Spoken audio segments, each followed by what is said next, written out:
இந்த உலகத்திலே பெரிய வல்லரசாம். ஆனா, இன்னைக்கு எனக்கு ஒரு உதவி பண்ணுங்க அப்படின்னு பரம எதிரியான இன்னொரு நாட்டுக்கிட்ட போய் கேட்டிருக்கு அந்த வல்லரசு நாடு. டொனால்ட் ட்ரம்ப்புக்கு இப்படி ஒரு நிலைமையா? சைனாவை நான் தோற்கடிக்க போறேன் அப்படின்னு தானே அமெரிக்கால பிரச்சாரம் பண்ணி ஆட்சிக்கு வந்தாரு. வந்ததுக்கப்புறம் சைனா கிட்டே உதவி கேட்காரு. அப்போ அவருடைய நட்பு நாடுகள்லாம் என்ன ஆனாங்க? அப்படின்றத பத்தி தான் நம்ம இந்த வீடியோல டீட்டெயில்டா பார்க்க போறோம். டொனால்ட் ட்ரம்ப்பை பொறுத்தளவுக்கு ஒரு வினோதமான மனுஷர். ஆனா அவர் வச்சிருக்கக்கூடிய கோரிக்கைகளும் இப்போ வினோதமா இருக்கு. என்ன அப்படின்னு பார்க்கும்போது ஸ்ட்ரெய்ட் ஆஃப் ஹார்மோஸை ஈரான் மூடி இருக்காங்க. அவங்க மூடினதுக்கு காரணம் என்ன?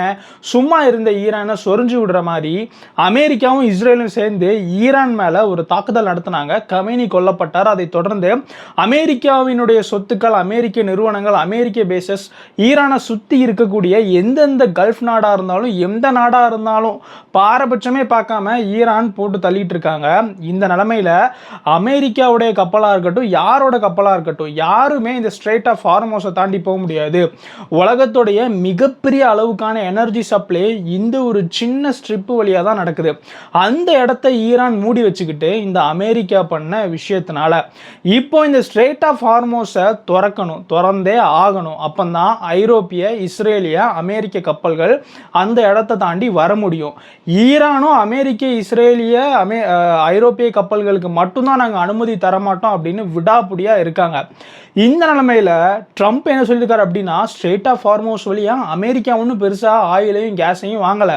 ஸ்ட்ரெய்ட் ஆஃப் ஹார்மோஸ் வழியா 90% எனர்ஜி சப்ளையை யார் பெற்றுக்கிட்டு இருக்காங்கன்னா சைனா. அதனால சைனா நீங்கள் என்ன பண்ணுங்க, உங்கள் படைகளை ஸ்ட்ரெய்ட் ஆஃப் ஹார்மோஸ்க்கு அனுப்புங்க. அங்கே இருந்து உங்களுடைய கப்பல்களை நீங்கள் விடுவிச்சு கொண்டு போங்க. ஈரான் கிட்ட நீங்கள் சண்டை போட்டு இல்லைன்னா உங்கள் படைகளை கொண்டு வந்து ஈரானை மிரட்டி ஸ்ட்ரெய்ட் ஆஃப் ஹார்மோஸை திறக்க வைங்க அப்படின்னு ஒரு வித்தியாசமான கோரிக்கை. ஈரானும் சைனாவும் நட்பு நாடு. எந்த அளவுக்கு சைனா ஈரானுக்கு இன்டெலிஜென்ஸை ஷேர் பண்ணி அதன் வழியாக அமெரிக்காவினுடைய அந்த டார்கெட்டெல்லாம் குறிவைக்க யூஸ் பண்ணுறாங்க, ஹெல்ப் பண்ணுறாங்க அப்படின்றது நமக்கு தெரியும். இப்பேற்பட்ட சைனா ஹார்மோஸில் ஈரானுக்கு எதிராக படைகள் அனுப்புவாங்களா அப்படின்றதே ஒரு கேள்வி.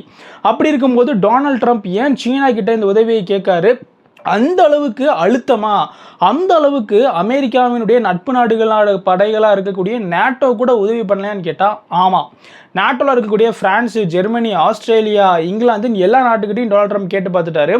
யாருமே படைகள் அனுப்புகிற மாதிரி தெரியலை. ஈரானுக்கு எதிராக பெருசாக சண்டை போட அவங்களுக்கு விருப்பம் இல்லை. அவங்களுடைய பொருளாதாரமே மோசமான நிலைமையில் இருக்குது. அவங்க நாடு வளர்ச்சி அடையலை. இதெல்லாம் மீறி அவங்களுக்கு ஸ்ட்ரெய்ட் ஆஃப் ஹார்மோஸ் வழியாக தான் ஆயில் கேஸ் வந்தாகணும். இன்றைக்கி ஈரானை பகச்சிக்கிட்டா நாளைக்கு அவங்க நாட்டில் இதனுடைய விளைவு அப்படின்றது இருக்கும். இன்றைக்கே கேஸோடைய விலைலாம் உயர்ந்திருக்கு இங்கிலாந்தில் அப்படின்ற மாதிரியான செய்திகள்லாம் வந்துக்கிட்டு இருக்கு. இந்த நிலைமையில் அவங்க அமெரிக்காவுக்கு ஆதரவாக எங்களால் வர முடியாதுன்னு பின் வாங்கிட்டாங்க. சவுத் கொரியா, ஜப்பான் மாதிரியான நாடுகள் கிட்ட கூட அமெரிக்கா கேட்டு பார்த்துருச்சு. ஜப்பான் அவங்களுடைய சட்டத்தை கை காமிச்சு எங்களால் வர முடியாதுன்னு சொல்லிட்டாங்க. South Korea ஒதுங்கிக்கிட்டாங்க. ஆஸ்திரேலியா வரவே இல்லை. இதனை தொடர்ந்து தான் வேற வழி இல்லாமல் சைனா, உனக்கு போக வேண்டிய எனர்ஜி சப்ளை தான் தடைப்படுது, எனக்கு பிரச்சனை இல்லை, ஒருவேளை உனக்கு ஹார்மோஸ் ஓப்பன் பண்ணோன்னா நீ சண்டை போடு அப்படின்ற மாதிரியான ஒரு வினோதமான கோரிக்கையை முன் வச்சிருக்காரு. சைனா என்ன சொல்லிட்டாங்க அப்படின்னா, சண்டை போடுறது தீர்வாகாது, ட்ரம்ப் உட்காந்து பேசுங்க அப்படின்ற மாதிரி சொல்லியிருக்காங்க. இதுக்கு நடுவில் ஈரான் ஒரு விளக்கத்தை கொடுத்துருக்காங்க. நாங்கள் India, China, Korea, Bangladesh, Pakistan மாதிரியான நாடுகளுடைய கப்பலெல்லாம் ஹார்மோஸ் வழியாக அலோவ் பண்ணுறோம். அதெல்லாம் போய்கிட்டு தான் இருக்குது. நாங்கள் எந்த கப்பலை தடுக்கோம் அப்படின்னா அமெரிக்கா, இஸ்ரேலிய, ஐரோப்பிய கப்பல்கள், அமெரிக்க நட்பு நாடுகளுடைய கப்பல்கள். அதனால் இந்த டொனால்ட் ட்ரம்ப் சொல்கிற பொய்யெல்லாம் கேட்டு தயவு செஞ்சு யாரும் ஹார்மோஸ்க்கு படைகளை அனுப்பிடாதீங்க அப்படின்ற மாதிரியான ஒரு விளக்கத்தை கொடுத்துருக்கு. சைனாவுமே நாங்கள் அனுப்ப மாட்டோம்னு சொல்லிட்டாங்க. வேற வழியே இல்லாமல் ட்ரம்ப் என்ன சொல்லியிருக்காரு அப்படின்னா, நீங்கள் மட்டும் சைனா படையை ஹார்மோஸ்க்கு அனுப்பலையோ, மார்ச் இறுதியில் அமெரிக்கா சீனா சம்மிட் ஒன்று இருக்குது, அதை நான் கேன்சல் பண்ணிடுவோம், பார்த்துக்கிடுங்க, ஒழுங்காக படைகளை அனுப்புங்க அப்படின்ற மாதிரியான ஒரு வித்தியாசமான மிரட்டலை கொடுத்துருக்காரு.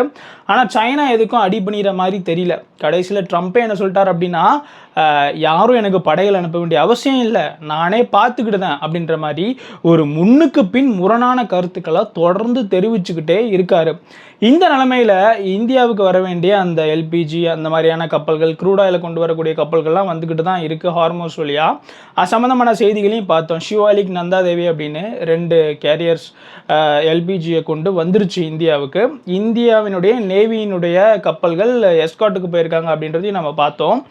அதனை தொடர்ந்து தான் டொனால்ட் ட்ரம்ப்புக்கு மிகப்பெரிய அளவில் ப்ரெஷர் பில்ட் ஆக ஆரம்பிச்சிருச்சு. ஏன்னா துபாயில் இன்வெஸ்ட் பண்ணியிருக்கிறவங்க, கத்தாரில் இன்வெஸ்ட் பண்ணியிருக்கிறவங்க, அங்கே இருக்கக்கூடிய அமெரிக்க நிறுவனங்கள், மைக்ரோசாஃப்ட், கூகுள்னு எல்லா டெக் கம்பெனிஸு, அமெரிக்காவை சார்ந்த பேங்கிங் கம்பெனிஸு எல்லாருமே டொனால்ட் ட்ரம்ப் மேலே ப்ரெஷர் போட ஆரம்பிச்சிட்டாங்க.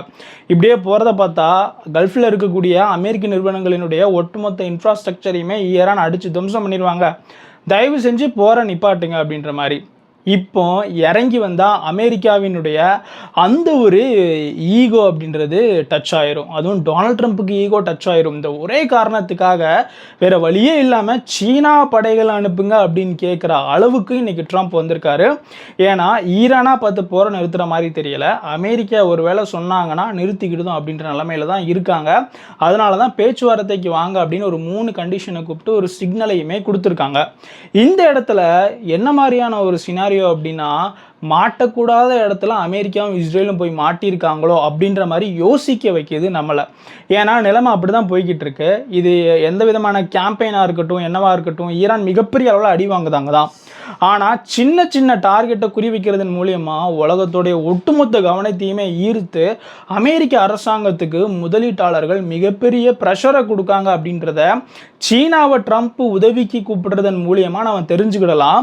இந்த இடத்துல அப்படி பார்க்கும்போது ஈரானினுடைய கைகள் ஓங்கி தான் இருக்கு. இது சம்மந்தமான உங்கள் கருத்துக்களை கமெண்ட்ல சொல்லுங்கள்.